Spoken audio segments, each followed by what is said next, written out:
Bonjour tout le monde. Dans la capsule d'aujourd'hui, nous allons nous intéresser aux dérivés des fonctions trigonométriques inverses, c'est-à-dire l'arc sin, l'arc cos, l'arc tangente et les autres. Donc dans la capsule, je vais faire la preuve pour deux des cas qui illustrent assez bien le fonctionnement du mécanisme pour toutes les autres et je vais énoncer les autres règles.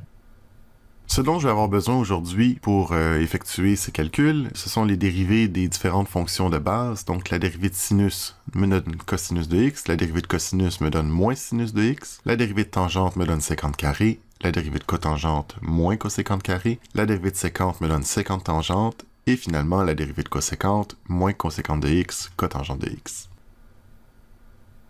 Donc, on va faire une marche vers la première formule. On va déduire ici quelle est la dérivée de l'arc sinus de x.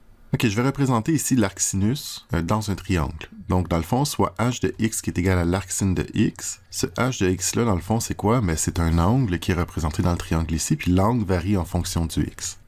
Qu'est-ce que ça veut dire si θ est égal à l'arc sinus? Ça veut dire que le sinus de θ est égal à x. Le sinus, c'est quoi? Le sinus, c'est le côté opposé divisé par l'hypoténuse. Donc, du coup, si j'écris x comme x sur 1, on peut représenter le sinus de θ dans le triangle. Donc, le côté opposé est égal à x, l'hypoténuse est égale à 1. Pythagore nous permet de déduire l'autre côté du triangle, c'est-à-dire 1 au carré, 1, moins x au carré, 1 moins x carré. Ce que je vais faire maintenant, le but du jeu, je vous le rappelle, c'est de trouver la dérivée de l'arc sin. La dérivée de θ, en fait. Θ' égale à quoi? Donc, θ, c'est une fonction qui dépend de x. Donc, je vais partir de l'information ici, est égale à x. Je vais dériver de chaque côté par rapport à x. Donc, ici, c'est une règle à chaîne parce que θ dépend de x. Donc, je dérive d'abord le sinus, cosinus de θ, fois la dérivée de l'intérieur. Et la dérivée de x est égale à 1. Ça entraîne donc que θ' est égal à 1 sur cosinus de θ, c'est-à-dire la sécante de θ. La sécante, c'est quoi? La sécante, ça se trouve à être l'hypoténuse divisée par le côté adjacent. Donc, tout ce qui me reste à faire, c'est aller voir dans le triangle de référence. L'hypoténuse est égale à 1. Le côté adjacent est égal à racine de 1 moins x carré. Donc, 1 sur la racine de 1 moins x carré, ça se trouve à être la dérivée de l'arc sinus.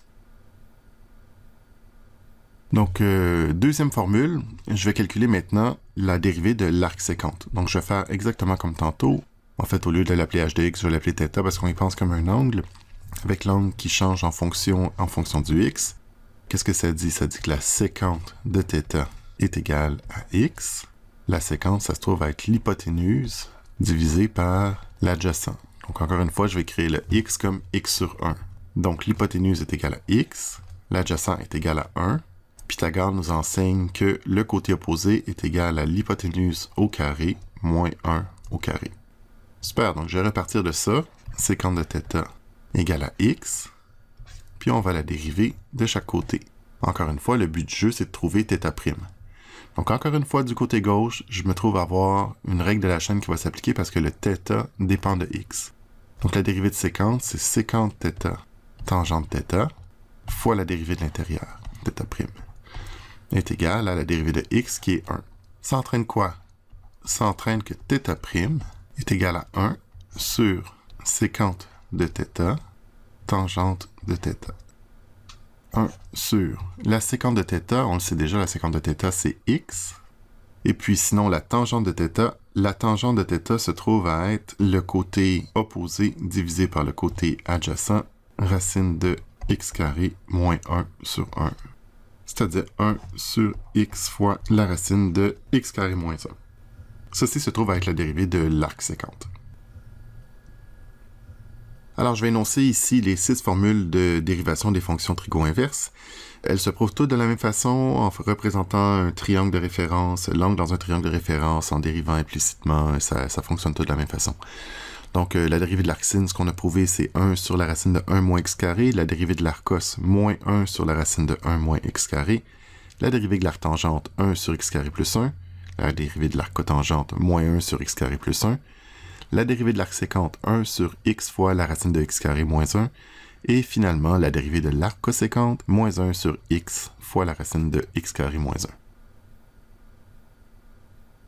1. Ok, je vais illustrer la situation en calculant la dérivée de l'arc cosinus de x à la 5.